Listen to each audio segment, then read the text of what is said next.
except to get the aircraft off the ground fast.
Vulcan cockpits were fitted with shields for protection against nuclear flash.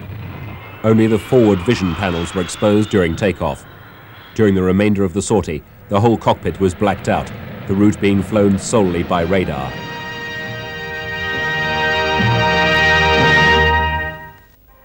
In 1960, the first bigger and more powerful B-2 Vulcan was delivered to the RAF. This was XH-558. It arrived at Waddington on the 1st of July that year. The B-2 had a 111-foot span, 12 feet wider than the B-1, with increased range, speed and capacity. It was designed to carry Britain's new nuclear weapons, blue steel. A glimpse of secrets, the new standoff bomb carried under a Vulcan.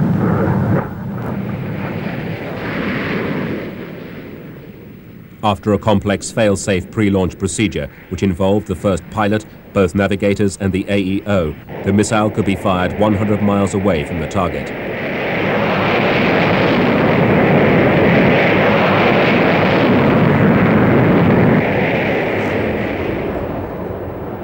In 1963, anti-aircraft missiles had been developed to such an extent that high-level missions were no longer viable.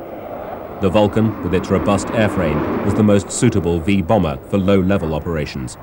It was repainted in light grey and dark green camouflage and had new bulges housing terrain-following equipment.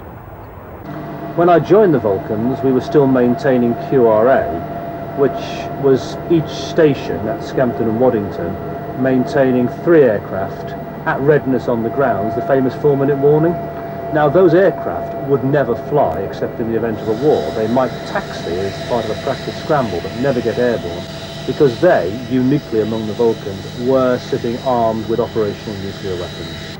Part of the V-Force posture was that, although we were based at Scampton and Waddington in the United Kingdom, in the event of a war, we would disperse to other military and civil bases across the country, so you don't have all your eggs in one basket. And then in the event of a 4-minute warning, there would be 4 Vulcans getting airborne from perhaps 20 or 30 different airfields around the United Kingdom to give us the chance to get airborne and disperse before any incoming nuclear weapons can take us out. For the 7 years that the V-Force operated the Quick Reaction Alert program, the RAF had maintained the highest state of combat readiness it had ever known in peacetime. Blue steel ceased to be operational at the end of the 1970s. The last B-1 was to fly as a testbed for Concorde and Tornado engines. The B-2s, meanwhile, reverted to a conventional bomber role and were to be gradually phased out in the early 80s. Vulcan B-2s were given a second lease of life during and just after the Falklands conflict, when a number were converted into tankers as a stopgap measure to replace the fleet of Victors which had been committed to the South Atlantic. In 1984, this squadron was disbanded, and XH-558, the first B-2 to fly with the Air Force, was selected to be the last, preserved for display flying. Its final role being to delight airshow goers as one of the most spectacular display attractions. The following sequence speaks for itself. The Vulcan is due to arrive at 2:30 this afternoon.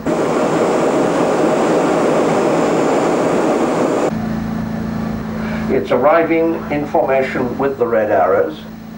Later in the afternoon, the strongest man in the world is going to attempt to pull the Vulcan,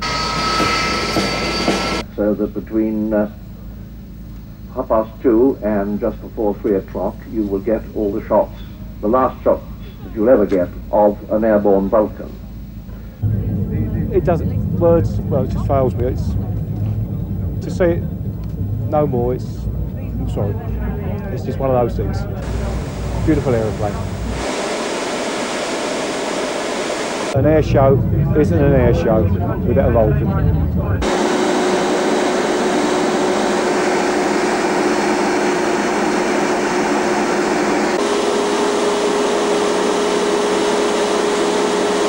If you are interested in Vulcan survival, go and...